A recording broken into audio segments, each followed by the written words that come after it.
Bonjour et bienvenue à toi dans cette nouvelle vidéo. C'est un plaisir de te retrouver aujourd'hui et aujourd'hui on va voir comment rendre amoureuse une femme. Donc dans cette vidéo tu vas découvrir plusieurs choses. Qu'est-ce que rendre amoureuse quelqu'un ou rendre amoureux quelqu'un?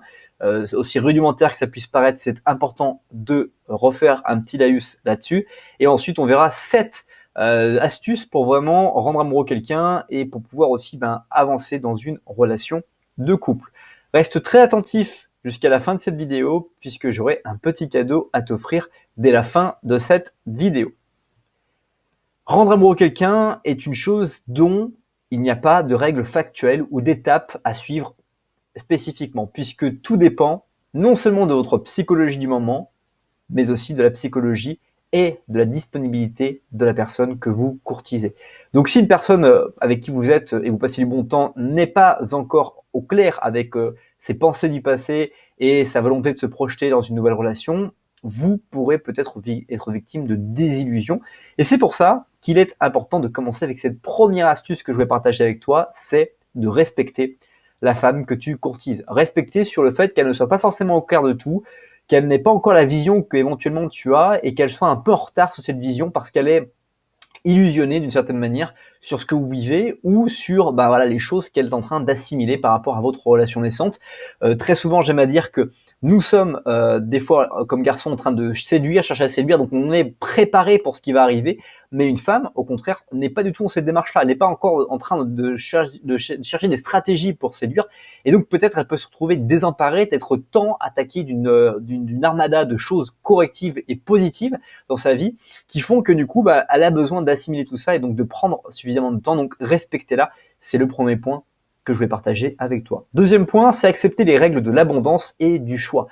Quand tu es dans le mode séducteur, tu vas être dans l'abondance. Tu vas avoir beaucoup de rencontres, beaucoup de personnes que tu vas découvrir et tu vas avoir aussi être victime d'une certaine manière du refus de certaines personnes qui vont soit voir en toi un prédateur, soit voir en toi quelqu'un qui ne va pas être sérieux, soit voir en toi quelqu'un qui n'est qu'un coup d'un soir et pas plus. Bref, tu vas être victime de choix de personnes aussi, à l'instar aussi de toi qui fait des choix sur les personnes avec qui tu continues à fréquenter ou investir du temps et les personnes avec qui tu décides d'arrêter d'investir du temps parce que tu ne vois pas de potentiel dans la relation qui va suivre dans le futur. Troisième règle, c'est ne jamais chercher à vouloir impressionner une femme, c'est-à-dire ne pas chercher à vouloir étaler son CV, étaler sa science sans qu'elle ne pose de questions, sans qu'elle t'interroge, et surtout parler de soi pas comme le meilleur du monde, mais comme quelqu'un qui a fait et obtenu des résultats d'une manière vraiment très modeste et avec beaucoup d'humilité. Quatrième règle, c'est être dans l'action.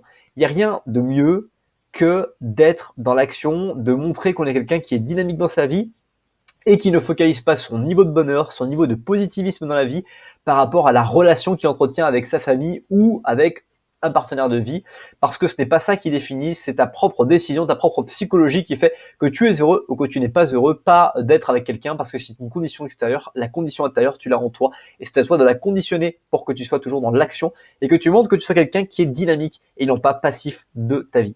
Sixième règle, c'est la toucher. Toucher la personne que vous courtisez, ça rend amoureux parce qu'on devient dans l'obligation, dans la volonté d'avoir davantage, de ressentir davantage de gestes, d'attention, de tendresse sur les choses qu'on a personnellement en train de vivre. Et c'est toujours très agréable d'avoir cette tendresse par le toucher. Sixième règle, c'est être intéressé et être intéressant. Être intéressé, c'est s'intéresser réellement à la personne, ce qu'elle vit, ce qu'elle fait, ce qu'elle dit.